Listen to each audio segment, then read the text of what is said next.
You ever get that feeling like something's watching you? Not like a person, but something bigger, something old. That's how the forest feels to me now. Back then, though, I was just a dumb kid with a backpack and no sense.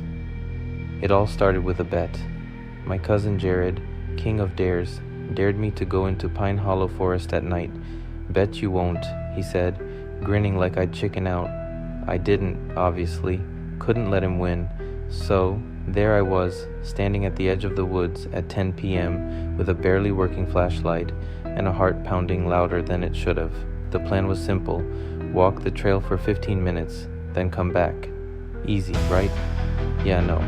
The forest at night is a whole different vibe. During the day it's just trees and birds, but at night it feels alive. Like the trees are leaning in, watching, waiting. About 5 minutes in, my flashlight started flickering. Classic, right? I smacked it until it gave me this weak little beam. Barely enough to see, but I kept going. That's when I heard it rustling.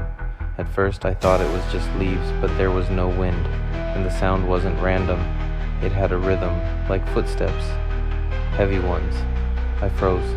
Hello? I called out, because apparently I'm that guy. The one in horror movies who thinks whatever's out there will just answer. Nothing. Just more rustling.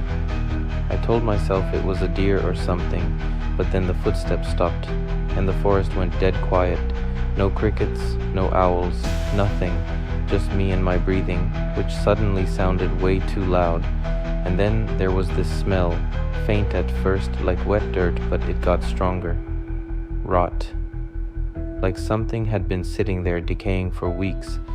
I should have turned back, I knew I should have, but instead I kept walking because apparently I have no sense of self-preservation. The trail got narrower, the trees closer, their branches almost closing in overhead. My flashlight barely cut through the dark anymore. And then I saw it.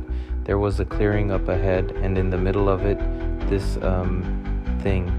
At first I thought it was a tree, but it wasn't. It was tall, maybe 15 feet, with twisted branches that hung down like claws.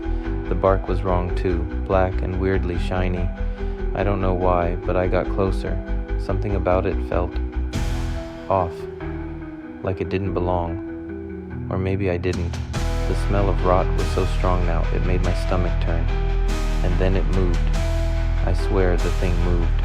The branches twitched, like they were waking up. And then the trunk turned toward me. That's when I saw them, two glowing amber eyes staring right at me from the bark. I froze, couldn't breathe, couldn't move. It was just staring, but it didn't feel like it was looking at me. It felt like it was looking through me, like it was reading me. And then, clear as day, I heard it, my name, Lucas. It didn't speak out loud.